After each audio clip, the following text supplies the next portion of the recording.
Welcome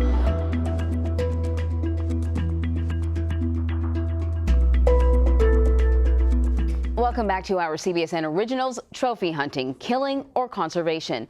Now we want to bring you the story of veteran hunter Olivia Opre. She's a former beauty queen who now travels to Africa many times each year for trophy hunting.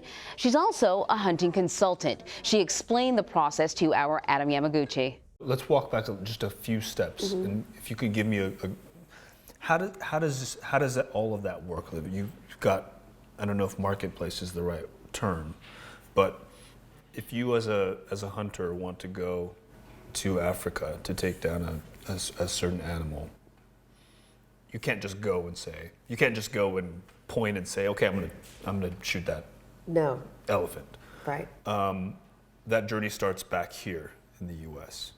So kind of walk me through how all of that works. How do you get in touch with the outfitter on the ground and determine which animal you're gonna be hunting? So my profession, I'm a hunting consultant. I help hunters travel all over the world and determine this. It's not just a Google online, the best outfitter for elephant hunting. It doesn't work that way. It's about, knowing the areas, knowing where the populations are strong, knowing where the outfitters are really responsibly managing both the wildlife and the plants and whole biology alike, and then watching it closely over the years. Then as a consultant, somebody will call me and say, I want to hunt elephant or giraffe or leopard. And I say, okay, well, we're probably looking at about 2 years out because of limited quota, depending on the species. And they'll send a small deposit, and over the year they'll pay on it. But from there, I employ the outfitter. He's got them in their books because he's got a limited quota, and that's been determined by the wildlife biologists who have been employed using the funding of hunters, because these third world countries can't afford to do this censuses.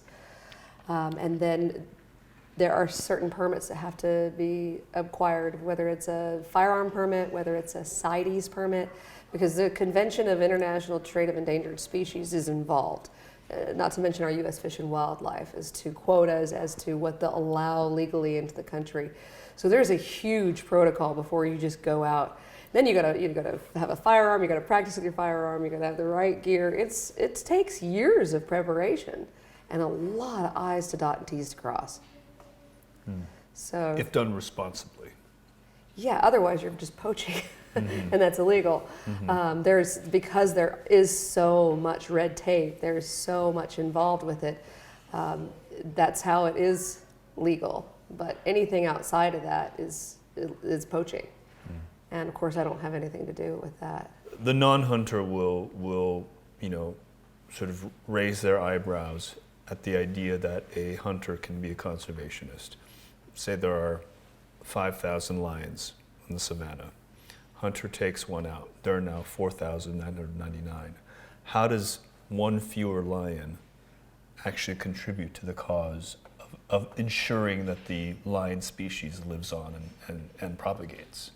So by me taking this one lion out of the 5,000 in this particular savanna area, it gives it a value, which the money that I paid for it is going to go back into anti-poaching efforts, which is going to protect the other lions so that they can proliferate because they have babies. A lot of people forget that they can reproduce like you can't believe. When you've got a strong pride with a good male and a lot of females, lionesses, they can have several cubs. So that number can regenerate so fast. So the math is off. The math is off. So you hear the number that there's 30,000 lions left in Africa.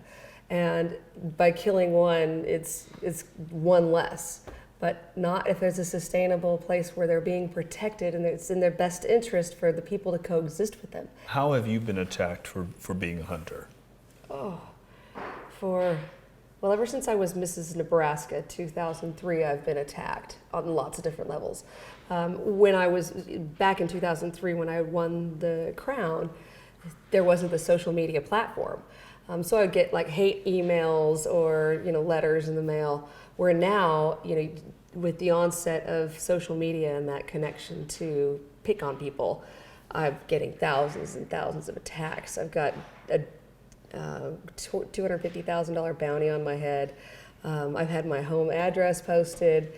Thanks for watching our CBSN Originals. We are going to take a quick break. We'll be right back with the rest of the day's news. You're streaming CBSN, CBS News, always on.